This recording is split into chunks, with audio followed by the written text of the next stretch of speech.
Hello and welcome back to Grind Slime TV with me, your host Aaron, where we'll be going into part 6 of my top 50. Now, a couple of these I will just sort of, skim my way through because I have done videos on these two releases in the past. So if you want to get a real in-depth sort of me talking bollocks, then you can go back and find those videos. So I'll get these two done first out of the way, and I'm sure you'll all understand why these are in there. So we're going to start off first with Necrophobic, The Nocturnal Silence. Absolutely fantastic album, again out of Sweden, just like in our last video, Mephisto. In fact, Mephisto now actually have an ex-member of Necrophobic in their band, so pretty interesting. So this is their first album. The demos are fantastic too, but we'll get onto that another day. There they are on the back. And this is just your really cool, just dark death metal that other bands have tried to sound like this and not even come close. And this right here is one of those ones that it's just ask anybody, it's a classic. Even if they don't like it, they'll go, yeah, not for me. But that band, ooh, yeah, that album brought it together in the early 90s. They had to sort it out. So, and what I love about this as well is that around that time from Sweden, everyone wanted to sound like bloody Entombed. Now, this was recorded at Sunlight Studios, but it doesn't sound like a typical Sunlight Studio band.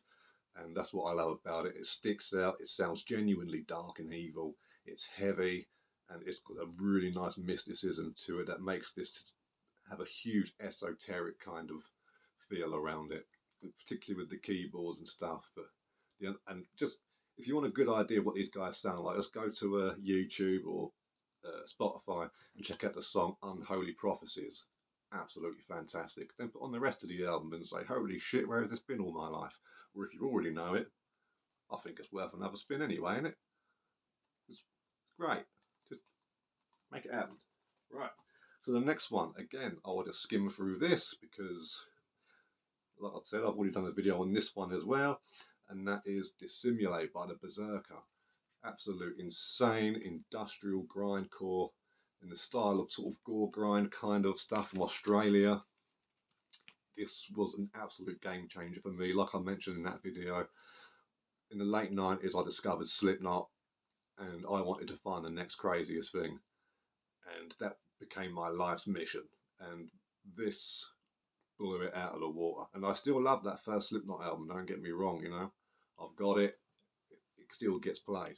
But this, and the reason I make these such comparisons is because they're both wearing masks and stuff. But for this was like someone said, oh yeah, we've got Slipknot, which is at a 3, and we're cranking it up not only to 11, but clicking it an extra bit more to 12. Absolutely insane record, and when I heard it, I knew I'd found something special. And when it comes to Extremity, I'm still yet to find something that beats this. I mean, heaviness, yeah, there are heavier albums out there, but when it comes to just all out craziness, off the wall, bonkers, batshit bananas, the Berserker, for me, is untouched. And this is my favourite one because it's the first one I heard. I got this when it came out, not this one. This is the shitty earache redo, which is on the cheap. But my old copy, I think I had to sell it due to money issues at the time, which is a shame, but it happens. And this is the only version that's available now because it's been long out of print. So now we'll move on to the next one. And this, you want to talk about classics. Classic of classics. It needs no introduction. We're talking Sweden once again, and it is motherfucking Bathory. Oh, mate, forget about it. Absolutely fantastic record. The one that started it all. I mean, Venom invented extreme metal and black metal. Bathory perfected it, particularly given the time frame of 84, 85. It's bloody ridiculous. You listen to this and it stands up tall to anything they put out now.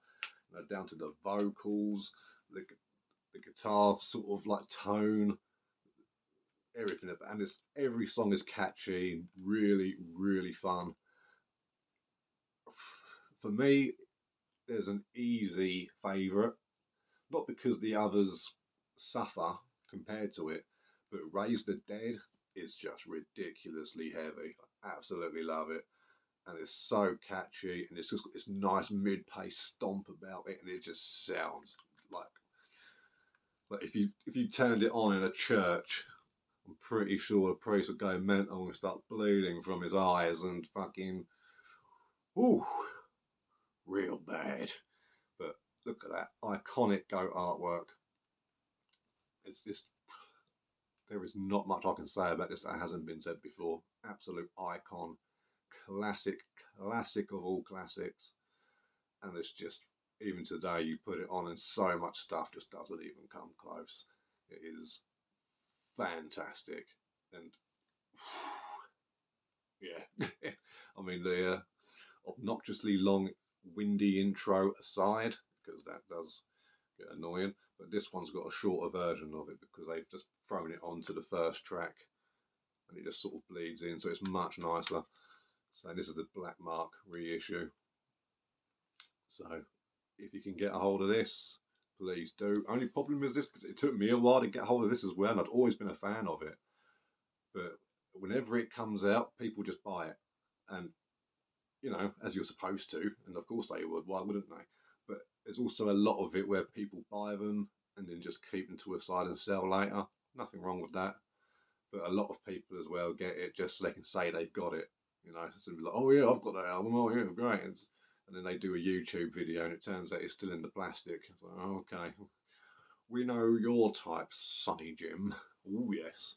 So if you can get hold of this, I mean, there's plenty of like tape reissues, bootlegs, and everything, so it shouldn't be too difficult. But yeah, hopefully, you'll get hold of it. And if you've already got it, well, then just put in the comments you testified and say, yeah, Aaron's right. Based of an album cannot be topped by many. Now, on to the next two. Now, this first one here I'm going to show you, well, fourth one, but this is the moving on to the vinyl now. Yeah, no tapes today, just CD and vinyl. But this one was the first album by this band I came across back in 2001. I remember reading, I believe it was Terrorizer, and on the back of the magazine it had like a full ad for this album saying it was coming out in whatever month it was, or whatever. And in my mind's eye it says October, but I don't know if that's right. But I don't know, who cares? You know, it came out in 2001, and what do you want? And I saw the artwork and was like, I've got to check this band out because they sound absolutely quality. So, of course, in natural fashion, eventually get hold of the CD, absolutely loved it, and now I've got this special edition vinyl that came out some years ago, not many years ago, it would have been 4 years ago, yeah, because this is the 2021, like 20th anniversary edition. Came in a lovely ammo box and everything. And no, it's not Persecution Mania, of course, from 1987, which everyone's going to say, Aaron, that should be your favourite. Great record. But for me, M16 is just, oof. Like, I'd heard quite a bit of thrash up until this point, because I was still only a couple of years into the game, so I was still only finding like a few bits here and there. But I didn't know they made thrash like this, and I loved it. And from start to finish, every single song on here, I mean, Napalm in the Morning, bloody hell, that's a fist pumper and a half. Little Boy, Mind Jumper, Genocide, Lead Injection, mate, all of them. I Am the War, Among the Weird Kong, mate, and it's got a cover of Surfing Bird, you know, which is great fun. A lot of people moan about it, saying, oh, no, it shouldn't be on there, it's like, well, it's an album about Vietnam. Okay, and the Vietnam War, or the American War as it's known in Vietnam, you know, Surfing Bird was a very popular song at the time, and got a lot of soldiers through a lot of hard times because of its upbeat sort of. It's an important landmark in the history of that particular conflict, so I think it fits perfectly on it. And if you disagree, that's absolutely fine. If you want to try arguing with me, I don't argue with cowards on YouTube, so I wouldn't bother. So, and look at this, it's got that gatefold action going on. Look at the boys doing their thing. God, I bet they were fucking not wearing all that, because they actually went to Vietnam to get these photos and stuff done, which is cool. They had the album launch party out there as well on a boat, which is pretty cool. You've got all your lyrics and whatnot, which is always very nice. And you've got more promo shots of the boys out in Vietnam and what have you. Oh, yeah, very cool. Oh, it's a dangerous snake. Oh, yes. And then we've got the, there's this, let's have a little look at that. Boom, bright orange, napalm style. Isn't that something? I know how you kids like your bright and colourful stuff. Bless you. Why wouldn't you? It's bright and colourful. I, of course, would have liked it on black, but that's not the point. It came in orange. I'm happy with the orange. Now we've got the other disc. Oh, once it comes out, there's the boys again, all doing their thing. Oh, yes, and you've got that big juicy minigun. Oh, yeah. And then, of course, you've got some more lyrics and whatnot. And once again, you've got the orange vinyl, same as the last. So that is how you do an album on vinyl. Proper, nice thick spine, lovely high def art. I hope Back in Black are watching this, because woo-wee, got to get that gatefold action going. You know how old Aaron likes the gatefold action. Oh yes. Now, if you've not heard Sodom before, I mean, I don't know if this would be the ideal place for everyone to start. But for me personally, you can start anywhere. My favourite Sodom release is In the Sign of Evil, which is an absolute banger. But that's an EP, so that didn't get included in the top 50 albums for, well, obvious reasons. But as far as their full lengths go, M16 is my top of the leaderboard. But the other albums don't fall far behind from it. You know, they've got that classic sort of thrashy sound, but with the black metal vocals, just black and thrash out the arse. So really, really cool stuff. And love that artwork. I mean, just look at it. Who's that by? By Axel Herman. There you go, nice readable signature in the corner, 2001. Absolutely fantastic. So, you know, if you like your thrash metal, I don't see why there's any reason you can't get on with a bit of Sodom, you know, from Germany. They know what they're doing. Part of the top four over there, or the big four, sorry. Like how I mentioned Kreator the other day. I think it's these guys, Kreator, Destruction, and Tankard.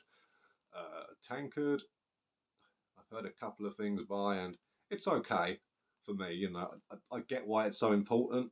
It just doesn't do much for me. And to be honest with you, same with Destruction. I don't actually own any stuff by Destruction or Tankard, but I own quite a bit by Kreator and Sodom. More so by Sodom, because Sodom are, if like I said before, I'm not really a favourite bands guy, but if you were to like put a knife to my balls, Sodom's name would definitely come up. So, excellent stuff there. Now, one of the greatest albums of all time coming up. Get myself ready. Oh yeah. When I first heard this record, I didn't even know what to think.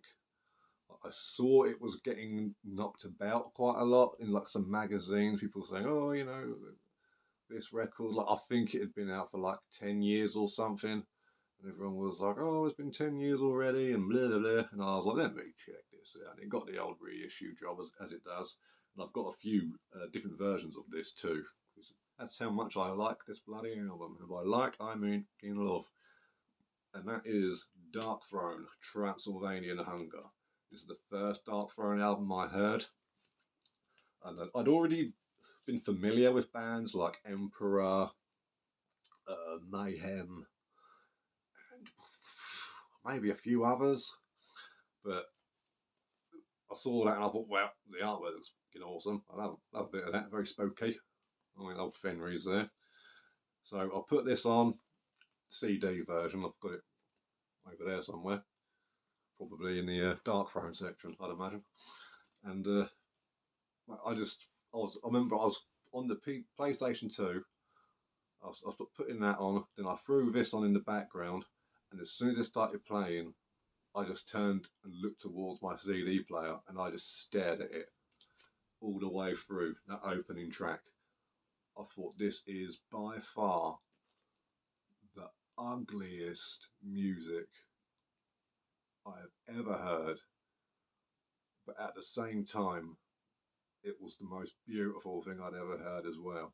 And I think I kind of related to that, you know, because your boy ain't that good looking. He knows, don't worry. But I like to think I'm a nice guy, nice little soul, and I think because people who aren't in the know would hear this and be like, oh my god, that is absolute noise, turn it off. And I can understand why they would do that. But those who listen and look past all of that roughness can just hear all the underlying beauty that's underneath it. And every time I play this record, I get chills. It is an absolute masterpiece. And a lot of people say Blazing the Northern Sky is their best album, and that is a great album. I mean, The Shadow of the Horned One, shut your mouth. But this was the first one I heard, and this is the one that had that real impact on me. And money can't buy that, you know what I mean? So that right there, nice and simple backlit. Got those 8 tracks of absolute devastation. The last 4 there had the lyrics written by Varga Vikernes of Burzum fame. And then on the inside, you got your boop, and then you got your boop. There's lyrics, little picture. Yep. Doesn't have the arrogant message in this one as the original did. Silly bastards. But even they say, like, oh yeah, that was silly, you know, and whatnot. And also, just icing on the cake, black vinyl. You know how I do. I'm old school. What can I tell you there? I think I like black vinyl because, as a kid, you know, I'd be going through my mum's record collection and my dad's, you know, going through all the stuff like, you know, T-Rex, Billy Idol, Creedence Clearwater Revival. Shout out to Brendan, he likes them as well. You know, Buddy Holly, definitely a big influence. Oh mate, so many, just loads of like rock and roll from like the 50s and 60s. And I think because this had that similar kind of analog production as those old records, it just rang with me even more so. You know, like your Motorheads, Iron Maiden, Judas Priest, you know, the stuff that my uncle got me into. Because I came from a house of rock, you know how it goes, Sex Pistols and the Jam and whatnot. So, Status Quo, can't forget the Quo. But, so yeah, that's why black vinyl, I think, is my jam. And if this was on any other colour, I just keep it. Doesn't get much better than this at all. In fact, this, no, I'm not even going to say it, because then people will say, oh, yeah, do that list. And that's how I ended up doing a top 50. But I hold this album very close to my heart. I've been a huge fan of it now for, at the very least, 20 years. And I can see myself spinning this for another 20 and another 20 from there onwards until I am dead. So, absolute masterpiece, Transylvanian Hunger from Norway's own Dark Throne. So, that is today's segment for Aaron's Top 50. Join me again tomorrow for part 7. We're making our way through. It's almost over. It's getting there. And have a good day to everybody. And yeah, gonna drink my coffee.